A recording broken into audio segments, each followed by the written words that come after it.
آپ کو بھی اتنا ہی دھچکا لگے گا اس ریسرچ سے جتنا مجھے لگا. Believe me. ہمیں عموماً ایک کہانی سنائی جاتی ہے ہسٹوریکلی، ایک کہانی سیل کی جاتی ہے پوری دنیا میں جوز کے متعلق کہ یہ لوگ جہاں بھی گئے ان کے ساتھ بہت ظلم ہوا، بربریت ہوئی، ان کو ہر جگہ سے اٹھا کے نکال دیا، کوئی جگہ بھی ان کو رہنے نہیں دیا. اور انفارچونیٹلی بہت حد تک یہ ہوا ان کے ساتھ. ہاں، کافی کچھ ہوا اس میں سے. لیکن ایک چیز جس کو بہت کنوینئنٹلی ہسٹری میں سے باہر نکال دیا جاتا ہے، اسپیشلی جو آج کل ماڈرن نریشن ہے اور جوئش ہسٹری، وہ یہ ہے کہ یہ ساری جو پرسیکیوشن تھی، جو سارا ان کے اوپر ظلم اور بربریت ہوئی تھی، یہ آخر کہاں ہوئی تھی؟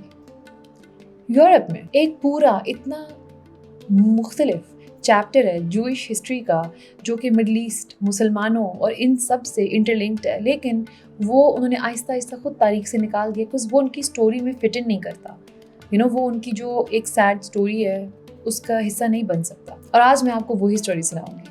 السلام علیکم، میرا نام ہے مشا اور خوش آمدید تاریخی ٹیلز میں. اب آپ ایک ایسی دنیا امیجن کریں جہاں پہ جب 15ویں صدی ختم ہو رہی ہے تو اس کے ساتھ ساتھ آپ کو ایک پورے کے پوری ایسی قوم ملتی ہے جس کو واقعی میں بہت بری طرح ان کا شکار کیا جا رہا ہے، ان کو مارا جا رہا ہے، ان کو اٹھا کے ان کے رہائشوں سے نکالا جا رہا ہے، کہیں بھی ان کو پناہ نہیں مل رہی. یہاں تک کہ 15ویں صدی کے اینڈ تک تقریباً سارے کے سارے کرسچن یورپ نے مختلف طریقوں سے مختلف ٹائمز پہ اس کمیونٹی کو باہر نکال پھینکا ہے. لیکن جیسے ہی یورپ میں آپ کو نظر آتا ہے دروازے بند ہوتے ہوئے، آپ کو ایک اور دروازہ کھلتا نظر آتا ہے ایسٹ میں. اور یہ جو جگہ ہے جو کھل رہی ہوتی ہے جوز کے لیے، یہ ہنگری سے یمن تک، موراکو سے پرشیا تک یہ پھیلی ہوئی ہوتی ہے.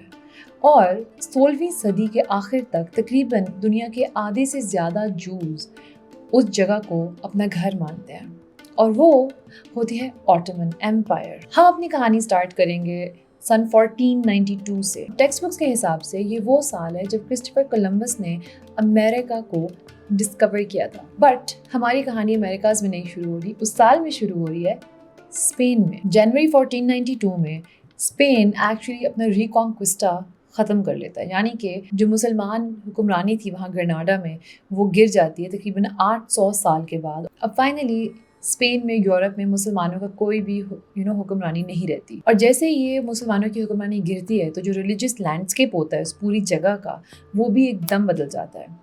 اسی سال کے درمیان میں اسپینش کراؤن ایک حکم جاری کرتا ہے کہ جو جوئش کمیونٹی ہے اسپین کی، جو تقریباً ہزاروں سال سے وہاں رہ رہی تھی، اب ان کے پاس صرف 4 مہینے ہیں اگلی 3 آپشنز میں سے ایک آپشن پک کرنے کی. نمبر 1، آپ چھوڑ کے چلے جاؤ اسپین، جو کچھ پکڑ سکتے ہو پکڑو اور نکلو باہر.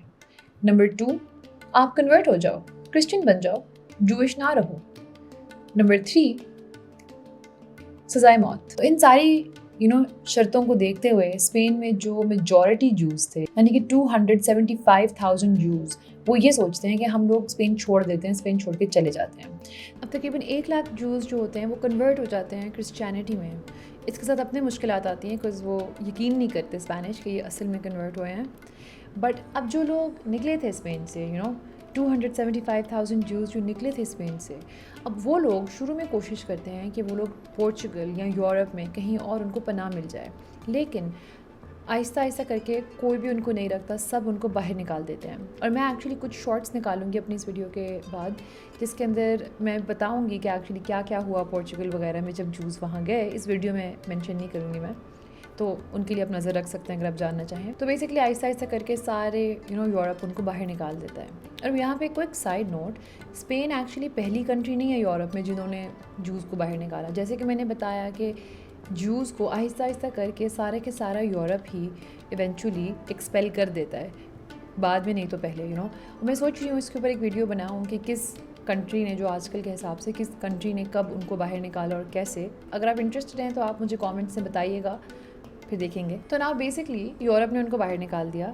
تو اس ٹائم پہ ان کے لیے ایک نیا دروازہ کھلتا ہے جیسے کہ میں نے بتایا. اسی سال کے مڈ میں جو آٹومن ایمپائر کا سلطان ہوتا ہے اس ٹائم پہ، سلطان بیزت II، وہ ایک ڈکری نکالتا ہے. وہ کہتا ہے کہ ٹھیک ہے، اسپین کے سارے جوز اور بلکہ سارے جوز آٹومن ایمپائر میں ویلکمڈ ہے, ان کو خوش آمدید کہتا ہے کہ آپ لوگ آئیں یہاں پہ رہیں. ایسے نہیں تھا کہ کوئی آ گیا ہے تو اس کو رکھ لیتے ہیں, کوئی بات نہیں, وہ ایکچولی ایکٹیولی میک شور کرتا ہے کہ وہ ان کو لے کے آئے. وہ اپنی نیوی کی شپس بھیجتا ہے آئیبیرین پیننسولا, جو کہ اسپین والا پیننسولا ہے, وہاں تک کہ جوز جو ہیں سیفلی یہاں تک آ سکیں. وہ اپنے ہر گورنر کو نوٹس بھیجتا ہے کہ آپ کی اسٹیٹ میں جو بھی جوئش امیگرینٹس آئیں گے ان کو پروٹیکشن ملنی چاہیے, ان کے ساتھ زیادتی نہیں ہونی چاہیے. ان ڈکریز کی وجہ سے جوز ایکچولی آتے ہیں یہاں پہ, اور کچھ جوز تو یہاں تک جاتے ہیں, طرف زون کی اسٹیٹ تک جا کے بھی سیٹل ہوتے ہیں, جو کہ اس وقت آٹومن ایمپائر کی آخری ترین بارڈر ٹائپ بنتا تھا.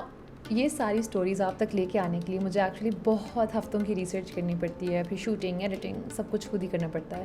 And also I am new mother, بھی اس کام کو کافی بڑھا دیتا ہے. لیکن اگر آپ کو تاریخی ٹیلز پسند ہے اور یہ سٹوریز ہسٹوریکل پسند ہے تو آپ ایکچولی ان کا ایک چھوٹا سا حصہ اپنے پاس رکھ سکتے ہیں, جو کہ میرے ان آرٹ پرنٹس کی شکل میں, جو پینٹنگز آپ میرے پیچھے دیکھ رہے ہیں, ان کے پرنٹس آپ کو مل سکتے ہیں mishranur.com کے اوپر, جو اوریجنل آرٹ ورک ہے سارا میرا.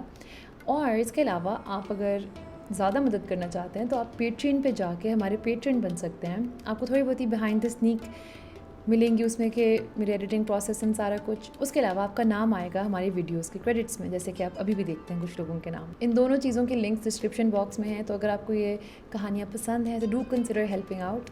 Thank you. چلے ہم واپس چلتے ہیں کہانی کی طرف کہ کیوں آخر یہ سلطان جوز کو امپائر میں لے کے آ رہا تھا. تو جیسے کہ میں نے بتایا, بیزت the second جوز کو ویلکم کرتا ہے آٹومن امپائر میں.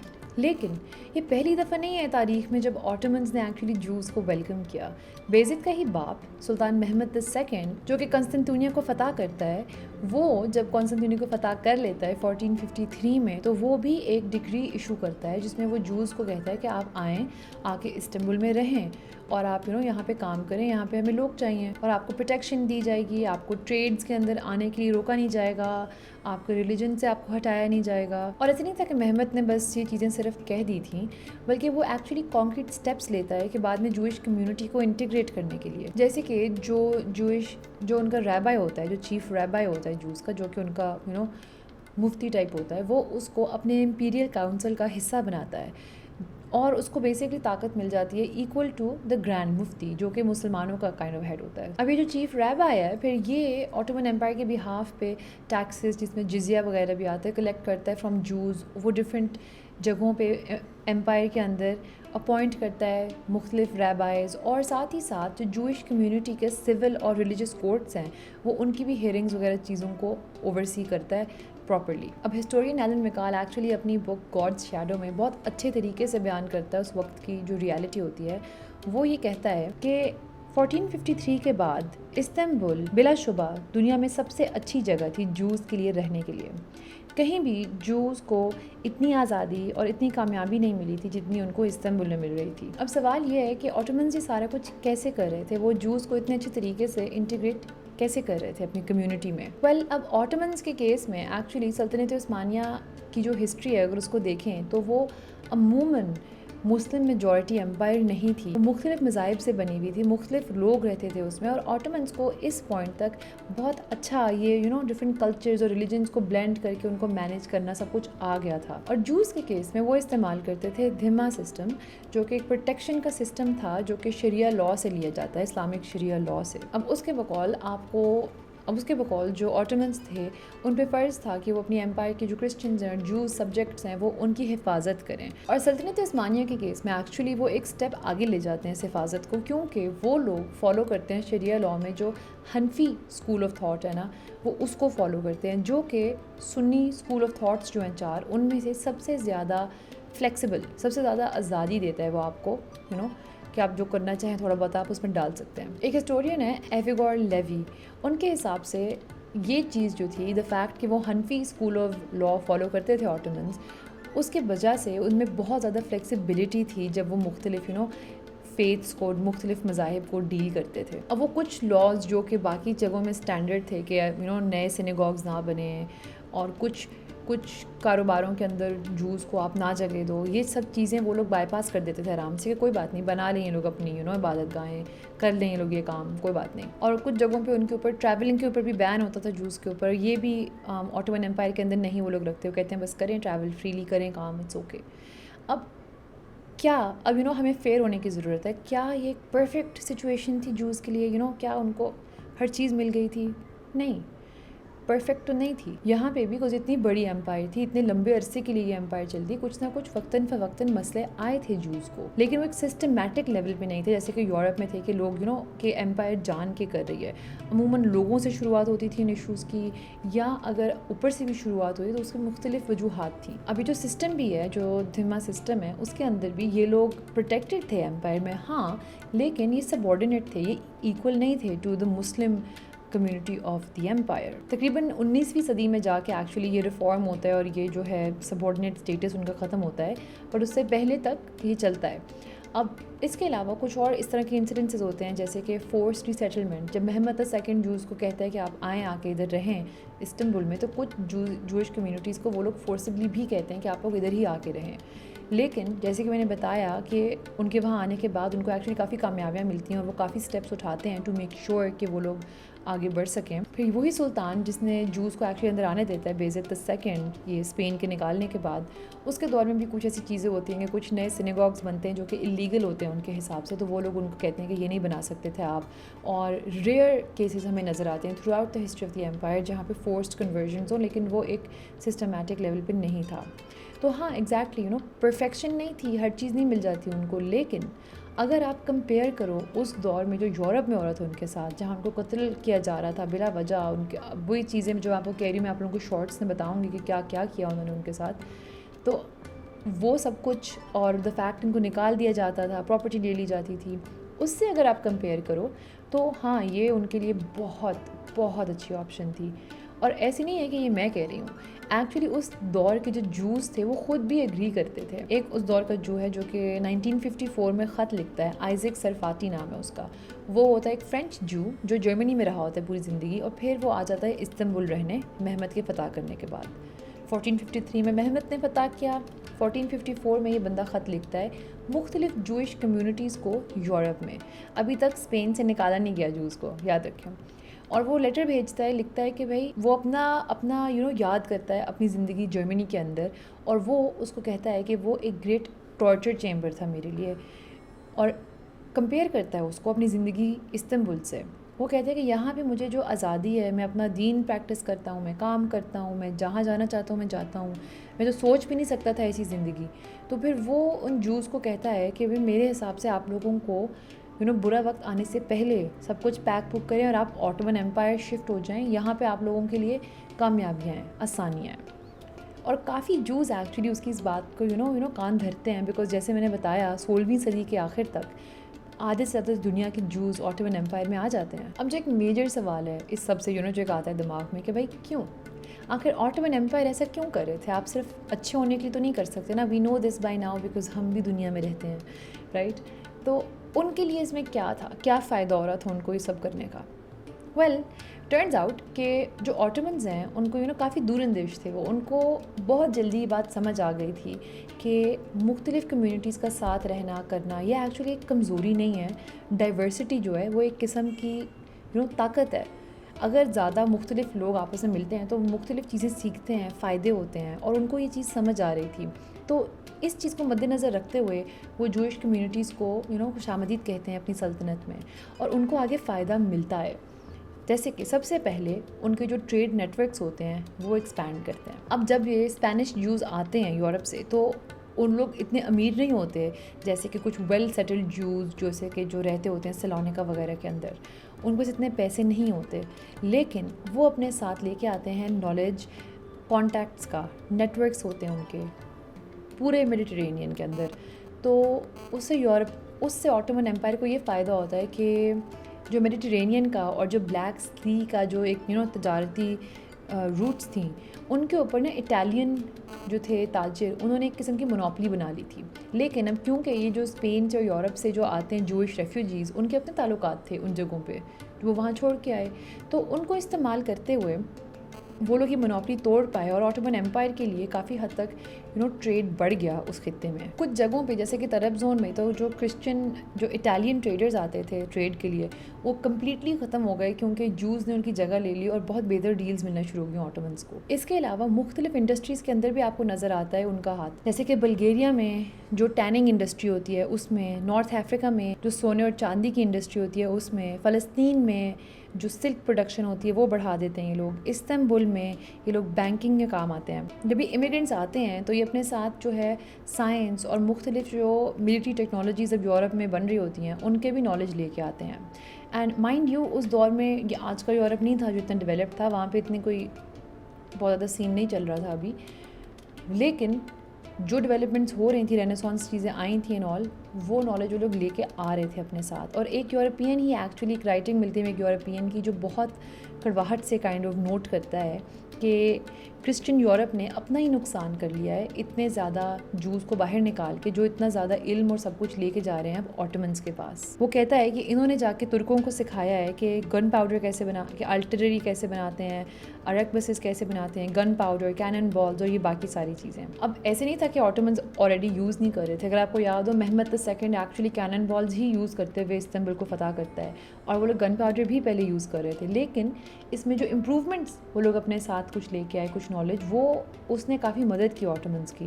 جیسے کہ ہمیں اگزامپلز بھی ملتی ہیں کہ جو سلطان سلیم ہوتا ہے جب وہ 1516 سے 1517 میں مملوک امپائر پر اٹیک کرتا ہے تو وہ اپنے ساتھ ایک جوئش وہ گروپ لے کے جاتا ہے جو کہ گن پاؤڈر میکرز ہوتے ہیں, اور وہ مدد کرتے ہیں ان کی جنگ کے دوران. اب یہ سارے جو فائدے دیکھتا ہے جب سلطان بیزت II, تو وہ ایکچولی ایک چیز کہتا ہے ان کے بارے میں. وہ کہتا ہے کہ لوگ فرڈیننڈ کو ایک عقل مند بادشاہ کہتے ہیں. فرڈیننڈ اسپین کا بادشاہ ہے بائی دا وے.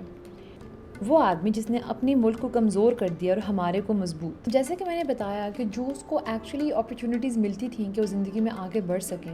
ہمیں اگزامپل ملتی ہیں جیسے کہ ایک آدمی جس کا نام ہوتا ہے جوزف ہیمن, وہ ایک اسپینش ریفیوجی ہوتا ہے, لیکن جب وہ سلطنت عثمانیہ میں آتا ہے اس کے کچھ عرصے بعد ہی وہ اپنے علم اور اپنے محنت کے بطور آگے بڑھتا ہے, اتنا آگے کہ وہ سلطان بیزت کا پرسنل ڈاکٹر بن جاتا ہے, اور اس کے بعد اس کے بیٹے سلیم کا. اور جب جوزف ہیمن کی موت واقع ہوتی ہے تو یہ جاب اس کے بیٹے کو مل جاتی ہے کیونکہ اس نے بھی وہی پڑھا ہوتا ہے. شاید سب سے اچھا جو پروف ملتا ہے ہمیں کہ جوز کس حد تک پھل پھول رہے تھے آٹومن ایمپائر میں, وہ ملتا ہے ہمیں جب ہمیں نظر آتا ہے ایک Jewish majority city Ottoman empire میں پیدا ہوتے ہیں. اب یہ تھا جو پورٹ آف سلونیکا, جس کو آج کل ماڈرن ڈیز کا نام ہے تھیسالونیکی, اور یہ گریس میں پایا جاتا ہے. اب سلونیکا پہ آٹومن حکمرانی شروع ہوتی ہے 1430s میں, اور ہمارے پاس ایکچولی بہت اچھے ہسٹوریکل ریکارڈز ہیں کہ وہاں کی جو پاپولیشن ہے وہ کس طرح چینج ہوتی ہے. اس کے بعد اس جگہ کا ایکچولی نام ایونچولی بن جاتا ہے جیروسلم آف دا بالکنز, یعنی کہ بالکنز کا جیروسلم. سن 1430 میں تقریباً 2500 جوز ہوتے ہیں وہاں پہ. 1519 میں یہ بڑھ جاتے ہیں, تقریباً 4000 فیملیز وہاں پہ ملتی ہیں آپ کو. پھر 1553 میں ایک جرمن ٹریولر وہاں سے گزرتا ہے اور وہ اندازہ لگاتا ہے کہ تقریباً اس نے اس شہر میں 20,000 مختلف آدمی دیکھے جو کہ جوئش تھے. اور پھر ہسٹورینس کا یہ کہنا ہے کہ اگر آپ ایک اندازہ لگاؤ کہ ہر آدمی کی ایک 5 لوگوں کا خاندان ہے, جو کہ اس زمانے کے حساب سے بہت کنزرویٹو نمبر ہے, مطلب ایک بہت چھوٹا نمبر ہے. اس زمانے میں لوگ صرف 2-3 بچے نہیں کرتے تھے, زیادہ ہوتے تھے. تو اس حساب سے بھی 5 بھی لگا لو تو تقریباً 1 لاکھ جوز آپ کو مل جاتے ہیں سلونیکا کے اندر. اور آہستہ آہستہ واقعی یہ دنیا کا یہ ایک جوئش میجورٹی سٹی بن جاتا ہے. تو بیسکلی آپ کو نظر آتا ہے کہ جو آٹومن ایمپائر میں جوز کا ایکسپیرینس ہے وہ ایسے نہیں ہے کہ وہ پرفیکٹ ہے, لیکن وہ جو آپشنز ان کے پاس دنیا میں تھیں اس وقت, اس میں سے بہت اچھا تھا. وہاں پہ ہاں وہ ایکوالٹی نہیں ہوتی ان کی, لیکن اس کا یہ مطلب نہیں تھا کہ وہ لوگ زندگی میں آگے نہیں بڑھ سکتے تھے, وہ لوگ نوکریاں نہیں کر سکتے تھے, وہ تجارت نہیں کر سکتے تھے. ان کے پاس ایکچولی بہت عرصے بعد یہ ساری فریڈم ان کو ملتی ہے جب وہ مڈل ایسٹ میں آٹومن ایمپائر کے اندر آتے ہیں. اور ہاں اس سے ہمیں یہ بھی سمجھ آتی ہے کہ ہسٹری کبھی بھی بلیک اینڈ وائٹ نہیں ہوتی. اگر یورپ میں ان کے ساتھ ویسا سلوک ہو رہا تھا تو اسی ٹائم میں سلطنت عثمانیہ میں ان کے ساتھ بہت اچھا سلوک ہو رہا تھا. اور اس سے میں یہ بھی نظر آتا ہے کہ کتنا آسان ہے ہسٹری کو بدل دینا, جب آپ بس ایک پارٹ سناؤ ہسٹری کا اور دوسرا پارٹ سناؤ ہی مت, ہسٹری بدل گئی.